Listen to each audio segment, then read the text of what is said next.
Committee શાળાઓ સામે action મોડમાં છે। નિયત કરેલી ફીથી વધુ ફી વસૂલાતી હોવાનું શાળાઓ સામે આક્ષેપ બાદ કાર્યવાહી થઈ રહી છે। સેટેલાઇટની વિદ્યાનગર શાળાને ₹2 લાખનો દંડ કરાયો છે, તો અંગ્રેજી અને ગુજરાતી બંને માધ્યમને 1 લાખનો દંડ કરવામાં આવ્યો છે। એફઆરસી કમિટીએ ફરિયાદ બાદ હિયરિંગમાં શાળાના ટ્રસ્ટીઓને હાજર રાખ્યા હતા।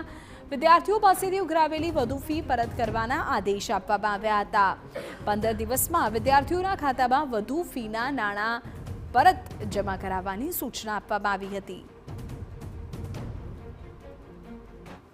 2017માં ખાનગી શાળાઓની ફી નિર્ધારિત કરતી કમિટીનું ગઠન કરવામાં આવ્યું બાદ અનેક જગ્યાઓ પર ફરિયાદો ઉઠી, પરંતુ એમની સામે કામગીરી થતી ન હતી। પરંતુ આ વર્ષે અમદાવાદની જે એફઆરસી છે એના દ્વારા અમદાવાદની 2 શાળાઓ સામે કડક કાર્યવાહી કરી છે।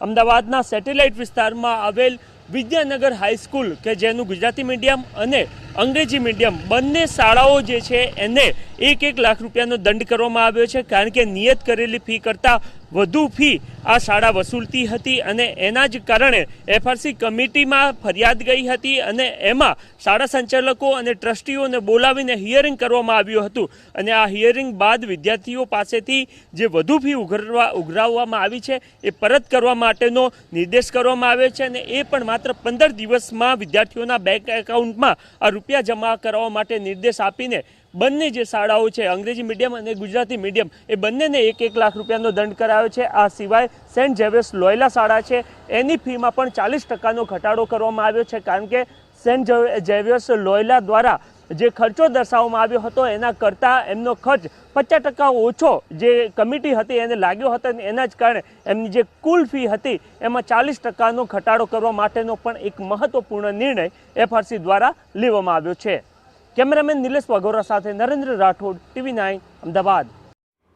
તો આ તરફ એફઆરસીએ સેન્ટ ઝેવિયર્સ લોયલા સ્કૂલની ફીમાં પણ 40%નો ઘટાડો કર્યો છે। નક્કી કરેલી ફી કરતાં શાળાનો ખર્ચ અડધો હોવાનું સામે આવ્યું છે અને એટલે જ શાળા દ્વારા લેવાતી ફી ₹39,359થી ઘટાડી ₹22,500 કરવામાં આવી છે।